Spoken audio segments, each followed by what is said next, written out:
বিয়ে মানেই মেয়েদের জীবনে অদ্ভুত এক পরিবর্তন, যে পরিবর্তনটা প্রতিটা মেয়ের জীবনেই ঘটে। মেয়েরা যত বড় হয় বাবা মায়ের চিন্তাও তত বেড়ে যায়। এত আদর যত্নে বড় করা মেয়েটা একদিন সবাইকে পর করে অন্যের ঘরে চলে যাবে, ভাবতেই কি অবাক লাগে, তাই না? এটাই হচ্ছে মেয়েদের জীবন আর এটাই হচ্ছে সমাজের নিয়ম। সো হ্যালো এভরিওয়ান, আসসালামু আলাইকুম। সবাই কেমন আছেন? আলহামদুলিল্লাহ আমরা অনেক বেশি ভালো আছি। প্রতিদিন সকালে ঘুম থেকে উঠেই শুরু হয়ে যায় চাকরি। মেয়েদের তো এই চাকরির কোনো ছুটি নাই, প্রতিদিন এই চাকরি করতেই হবে, মানে বেতন ছাড়া চাকরি যাকে বলে। দুপুরে যা যা রান্না করবো সবকিছু কেটে কুটে গুছিয়ে রাখলাম। রান্নার আগে এগুলো গুছানো থাকলে না রান্না করতে খুব বেশি সময় লাগে না আর খুব রিল্যাক্সেও রান্না করা যায়। সবকিছু গুছিয়ে রেখে এখন এই তো মেয়ের জন্য একটু নাস্তা বানাবো। দুইটা কলা ছিল, সে কলা দুইটা ম্যাশ করে নিয়েছি, সাথে গুঁড়া দুধ, পরিমাণ মতো ময়দা আর একটু পরিমাণ মতো চিনি দিয়ে খুব ভালো করে একটা ব্যাটার তৈরি করে প্যানে একটু তেল ব্রাশ করে এখন এই তো পিঠার মতো করে ভেজে নিব। আর এটা খেতে কিন্তু অনেক বেশি মজা হয়েছিল, মানে একদম ঝটপট নাস্তা যাকে বলে, হেলদি নাস্তা। একটা নাস্তাটা বানিয়ে এখন এই তো আমার জন্য একটু লেবু পানি বানিয়ে নিব। প্রতিদিনই ভাবে এটা খাবো, কিন্তু আর খাওয়াই হয় না। সকালে উঠে এত তাড়াহুড়ো করে কাজ করতে হয়, এটা খাওয়ার কথা আর মনেই থাকে না। মাঝে মধ্যে একটু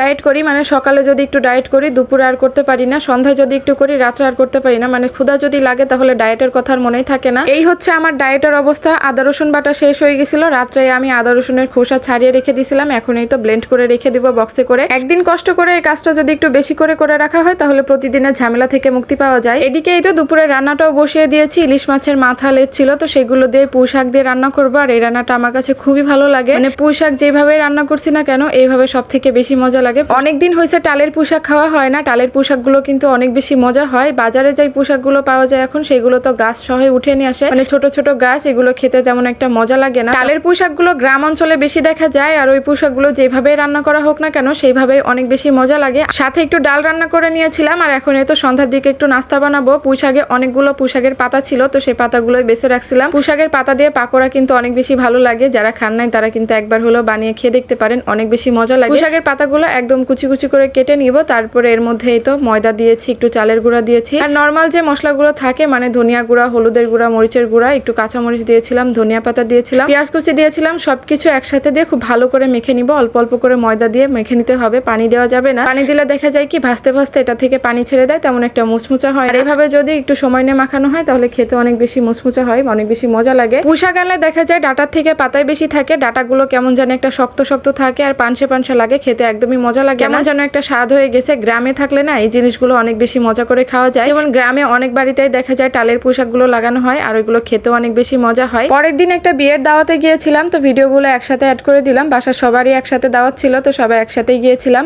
আর এই সেন্টারটা আমার কাছে একটু আগের দিনের বাড়ির মতো লাগে, সিঁড়িগুলো দেখলে। এসেই তো আগে খাবার টেবিলে বসে গেছি, বিয়ে বাড়ি বলে কথা, আগে খেতে হবে, তারপরে মাথা ঠান্ডা করে সুন্দর সুন্দর ছবি তুলতে হবে, তাই না? কোনো মেয়ের বিয়েতে গেলে আমার মেয়ের কথা মনে পড়ে। এত আদর যত্নে বড় করা মেয়েটা একদিন সবাইকে ছেড়ে পরের বাড়িতে চলে যাবে। আমার কাছে মনে হয় বিয়ে মানে মেয়েদের জীবনে অদ্ভুত এক পরিবর্তন, যেটা প্রতিটা মেয়ের জীবনেই আসে। বিয়ের পরে দেখবেন একটা মেয়ের জীবনে অনেক পরিবর্তন ঘটে, যেই পরিবর্তনটা বিয়ের আগে দেখা যায় না। মেয়েদের এই পরিবর্তনগুলো আসলে অনেক বেশি অবাক করে। সবকিছু কেন মেয়েদেরকেই ছেড়ে চলে আসতে হয়? আসলে এটাই হচ্ছে দুনিয়ার নিয়ম, আর এটাই হচ্ছে মেয়েদের জীবন। তারপরে তো দিন শেষে একটা কথা বলতে পারে যে নিজের একটা সংসার হয়েছে। তো যাই হোক, এদিকে কিন্তু আপনাদের সাথে কথা বলতে বলতে খাবার খেয়ে মাথা ঠান্ডা করে এখন আসছিলাম একটু ছবি তুলতে। আর আমার মেয়ের অবস্থা দেখেন, ওর একটা ছবিও ভালোভাবে তুলতে পারে না, এত বেশি দুষ্টামি করতেছিল। মানে যেহেতু এখানে অনেকেই পরিচিত ছিল, ছুটে ছুটে এক একজনের কাছে চলে যাচ্ছিল, আর ছবি তুলতে পারি নাই। আর আমাদের সাথেও কোনো ছবি তোলা হয় না। ভাবছিলাম তিনজন একটা ছবি তুলবো, কিন্তু ছবি তুলতে পারি নাই। কিছু করার নেই, এই তো বাচ্চা কাচ্চা নিয়ে ছবি তুলতে গেলে এক প্রকার যুদ্ধ করতে হয়। বাচ্চাদের ছবি তোলা যে কি পরিমাণে প্যারা, মানে বাচ্চাদের ছবি তুলতে গেলে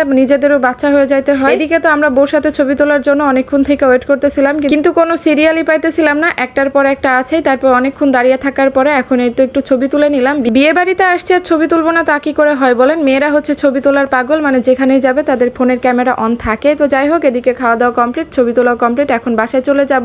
তো সবাই অনেক বেশি ভালো থাকবেন। ভিডিওটি কেমন লেগেছে অবশ্যই কিন্তু কমেন্টে জানিয়ে যাবেন, আর ভিডিওটি ভালো লাগলে অবশ্যই একটা লাইক দিয়ে যাবেন। আল্লাহ হাফেজ, টাটা, বাই বাই।